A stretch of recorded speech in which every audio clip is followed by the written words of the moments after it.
and I'm feeling good, and I'm all broccoli. What's good with the East Bay? This is the Hoodstarz, Bandaide, and Scoop. And right now you rocking with my dudes on KCRH 89.9. KCRH 89.9 FM, live and direct in the building. Bandaide's in the house, man, chilling. Hey, like I said, when I first started the interview, I'm juiced that you're here because I've always listened to your guys' music and stuff like that. And while we were off air, there was a little conversation going on about the whole like the Bay Area movement and the music and how it's affecting everybody and some of the artists that were mentioned. I think someone mentioned Drake because of the whole model thing. Right. Like I think I was like, what, the number 3 song in the country at one point, number 1 but song in the country? That's why Drake had to come here and do the video. Yeah, you didn't peep that. Yeah, people were mad about that though. See, that's what I'm saying. Yep. People don't know how to appreciate a good thing. They got mad about it, which turned around and made Drake probably not want to put no artist on when he had both 40 and Fab in the video. Mm-hmm. But you ain't heard 40 or Fab on their songs. None. You feel me? That's probably from the backlash that he got because people was mad. Like, how you going to be mad? This man is a multi-millionaire with dollars, and then he just sold multi-million of albums. Bringing money to the Bay. Bringing money to the Bay. Did his album in the Bay. Put Mac Drake Mama in the front of the video. Yeah. You get what I'm saying? But you mad at that. How's you mad at that? You would have. Well, how would you have felt if he wouldn't have done it? Then you'd have felt like he just stole the sound and didn't give no recognition to the Bay. So it's like, man, you damned if you do, you damned if you don't. Yeah. But that's the Bay biggest problem. Mm-hmm. You know what I'm saying? It's like I'm from right here, but it's a circle full of haters. Yep. Like, you know what I mean? Like, for real. You know what I'm saying? Everybody got haters around them. And you know what I'm saying? And yes, men, tell them what not to do instead of thinking for themselves. Do you think it could change?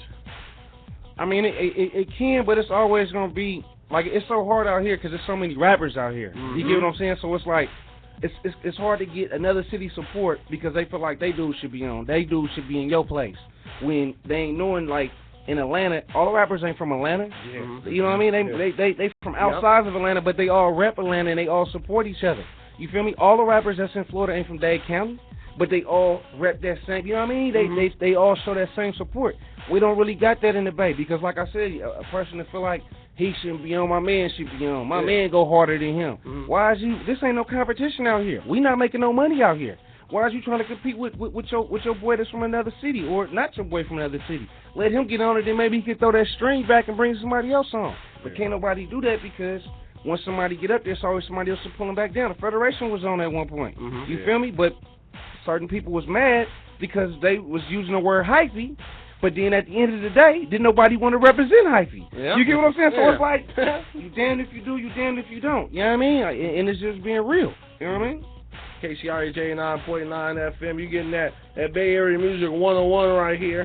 Straight up. Someone that can definitely talk about it because he's been a part of the music industry within the Bay Area and everywhere else, you know, for a while now. So it is what it is. But now, we want to get back to the Hoodstarz, to Bandaide, to Scoot and stuff like that. Yes. Can you do me a favor and throw out what the link is to the YouTube page or the Vivo so they can check out the video so they can see the craft? They can go to therealhoodstars.com or you can go to our Facebook, you know what I mean, Bandaide Hoodstar or Black Boy Scoot Dog Hoodstar. You can go to either our Facebook, you can go to Instagram, I'm at Bandaide Hoodstar, or Scoot is at Black Boy Hoodstar.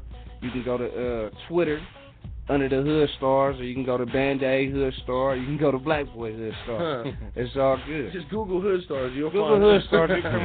We've been doing a lot of music too, even though we've been off the scene for a minute. Like the last album, you know, we did that with Filthy Rich. You feel me? That kind of like, I ain't gonna say it because the boy worked wonders. The boy he works his butt off. But that kind of like, you feel me, like gave him the bump when we did that mixtape with him. You know, we did a mixtape with him called Conspiracy. Okay. You feel me? So it's like we doing something right now with Stevie Joe. You know what I'm saying? We've been doing Stevie Joe. That's my dude. I got a video shoot with him this Saturday, as a matter of fact, for a song called 100. We've been doing stuff with Lil Blood and the whole Third World crew. You feel me? So we stay working. You can go to any one of them songs or any one of their pages and hear a song that we done did with them or a song that we done did and contribute to their album. You know what I mean? So the kids is definitely still working. We just stepped away for a second, you feel me, because it was a death in the family. Hey, you know what? Real quick, you say you stepped away, but it seemed like y'all never really left. No. Because think about this. When Elevator was playing on let's say the Clear Channel radio station. We can't say the call letters. Let's say the Clear Channel radio station. I was on my songs too. Real talk, y'all was one of the only Bay Area artists that was on those radio stations. Yeah. When for real talk, like there was no I Am Sues, there was all them cats it was still coming, it was building. Yeah. But when Elevator first debuted, I remember driving and hearing it was raining too. It was perfect. You know what I'm saying? It made me want to go do some things. You know what I mean? Like I was like, man, yeah. Going up now. I ain't gonna. Hey, shout out the Hyatt in Burlingame. You know, a lot of things that having the mirror elevators over there. But no, real talk. Y'all really. You say you left and you took a hiatus, but you never really went anywhere. Like even when the Bay Area hyphy movement was down, and when everybody took it and snatched it, and the Bay Area we felt vulnerable and raped, the Hoodstarz was on the radio. Yeah, we still on the radio. Still on the radio. Yes, they still got a lot, man. I got a lot of love for anybody and everybody that didn't play some of the Hoodstarz music, because we definitely appreciate it. We definitely had our ups and downs, but now it's just like we constantly like Elevator. You ain't gonna find that on nobody's album. That was something that we just did just to try to stay relevant. You know what I mean? Elevator never even came out. You can't go buy that unless you go buy it on iTunes. You won't find that on nobody's album. You know what I mean? The same way with Splash. You feel me? So it's like we always try to do something just to try to stay relevant. You know what I mean? Throw something out there and see what type of buzz we generate or whatnot. But once again, them was giveaway songs, mixtape songs, if you want to call it that, because we never sold it. We can't find it on nobody's album. We gave it away for free. So it's like, we always just try to stay relevant, and we got some nice songs cooking up, brewing right now. I'm that excited. We do. You know what I mean? Real good ones. You know what I mean? And we try to stay grounded to the street too. You know what I mean? Because that's really our roots. We grew up on the hardcore E40, on the Richie Rich 415. You know what I mean? On Tupac. We grew up on that type of music, so that's the music that we love. But at the same time, we know that these days it's hard to reach a greater mass doing that type of music unless you got a Def Jam behind you, or unless you got a Rockefeller, somebody, one of them big dogs really pushing behind you. You're not finna get that type of push on the radio. So every time I see a DJ or whatnot, they might ask me, give me something. All right, I'm gonna do that, and we give it to them, and you know what I mean. I'll say 5 times out of 10 it'll get played, and I'm happy with the odds.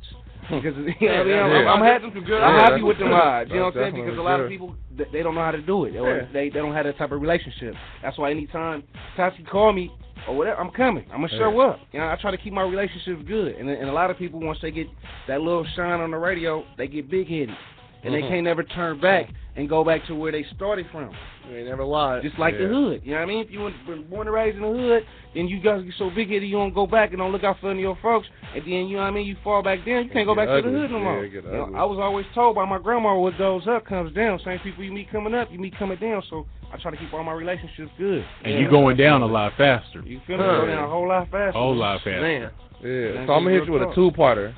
The name, number one, like where with the origins of that and everything, and everything going on with the label. Like, is it other artists that you got going and all of that stuff? We do. We got a few other artists, but a lot of my other artists, man, I'm still trying to get them to be artists. Yeah. You know what I mean? And they still got other lives that interfere with that. So it'd be kind of hard. You know what I mean? But we definitely got other artists. Like we had the group of Young Felons, which is with Op, Young Wayne, and rest in peace Stone, Young Boo Boo. Rest in peace. Rest in peace Stone.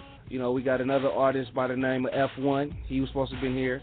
You know what I'm saying? So, like I said, it'd be kind of hard to kind of get these cats to come when they got other priorities. And I'll be trying to let them know, like, this is a priority if you're serious really about being in music. Like, you can't want to be a pilot but be afraid to fly a plane. You know what I mean?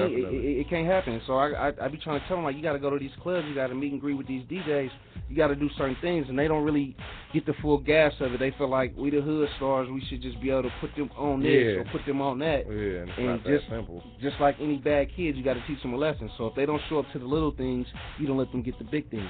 You know what I mean? So that's the main reasons why ain't none of the artists here. Like my boy that's out there with me, he's not an artist. He's just my partner. You know what I'm saying? So that's why he's not even in here. He don't even rap. He just here for my support. But, and Scoop would have been here, like I said, but it was a miscommunication, and now he out of town. But that wasn't gonna stop me from showing up because we was expected to be here. Appreciate it. You know what I mean? So that's my professionalism. I gotta show up. He asked me to come. I told him I was coming, and so I'm here. So now the name, like Bandaide, where that come from?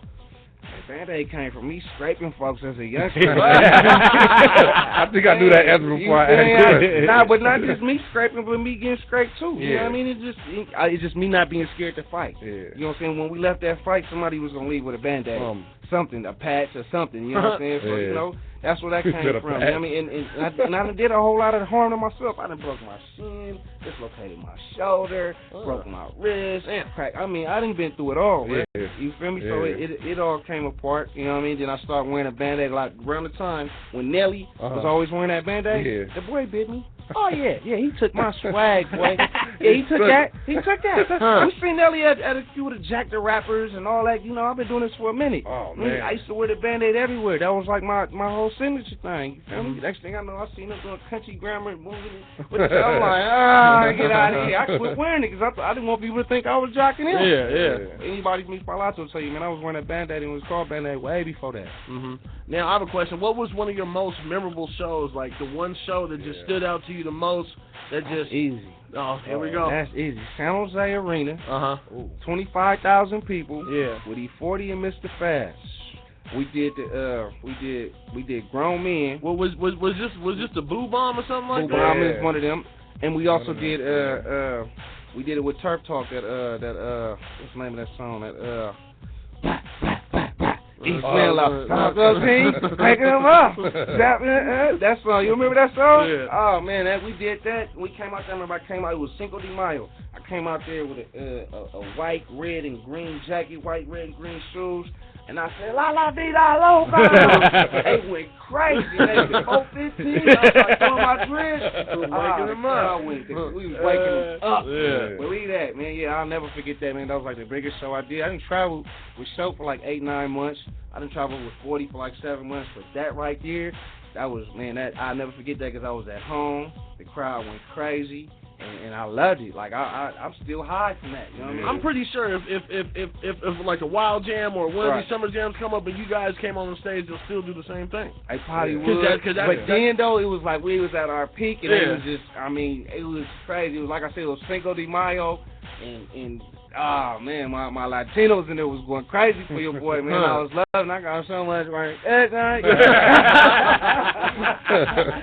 No, that's the whole I'm doing, man. That's the X-rated one, man. I'm being completely honest with you. I really think I was at that show. Yeah, that's what I was thinking. I was in the crowd because I'm trying to remember back, but we actually did 2 of them shows there. You know what I mean? We did 2 different shows there, but I just remember the one with 40 and with Turf Talk because it was waking them up and they wasn't expecting us to be there, and we came from the back. That's when that other station that we can't talk about was really like, they was really like supporting us a whole lot. They was pushing like everything we did. You know what I'm saying? They at one point was trying to give us, because that's when they had the little Fab was doing a little radio thing for them, and they was trying to get us to do it too. You feel me? But politics played another role, and that's a whole other story. Yep. Yeah, man, that was like I never forget that. Never ever. KCRH 89.9 FM. I know you guys did the Hoodstarz radio mixtape, and from what I remember, you guys took the pictures inside of here. In here. You feel me? Hey, that was like one of my favorite albums, too, to this day that we did. That album knocked. It does. That Hoodstarz radio knocked. We did it right where you sitting at. I was pushing the thing up, grabbing the mic like this. We did it right here. They took the pictures from where I'm standing at, and I was sitting where you sitting at. Yeah. And that was like one of my favorite albums. Yeah, that pic was live too. Hey, that pic was wet. You know what's crazy is I used to stay on High Street in the town, and I'm driving on the freeway, and a billboard. The billboard. I'm like, wait, what? Yeah. And I look, and I remember because I seen the blue tape, and the blue tape was still on the microphone because the blue tape was on the microphone. So I'm like, okay. I'm like, yeah, that's we did that right billboards and everything. You know what's crazy too? Like I said, we always been independent, so all that was money spent out of our own pocket. So I tell that to any of you artists, man, that's independent, man. I know y'all be spending money on the new phones, new Jordans, 6s on the scrape. And if you're really serious about your craft, man, invest your money into yourself. Yep. And wonders will happen, man. You'll just see, man. Wonders will happen, man. I quit buying a lot of stuff because I knew that billboards is going to be $5,000 to cover these areas, or bus benches, or flyers. We pay for that out of our own pocket, man. You know what I mean? And we benefited. We might have didn't make as much as we wanted to, but at the same time, we've seen our craft grow. That's the only way you're going to see your craft grow, because if you don't believe in yourself, nobody will. Real talk. Straight up. KCRH 89.9 FM, KCRHrail.com. Don't go nowhere. We'll be right back in just a few minutes.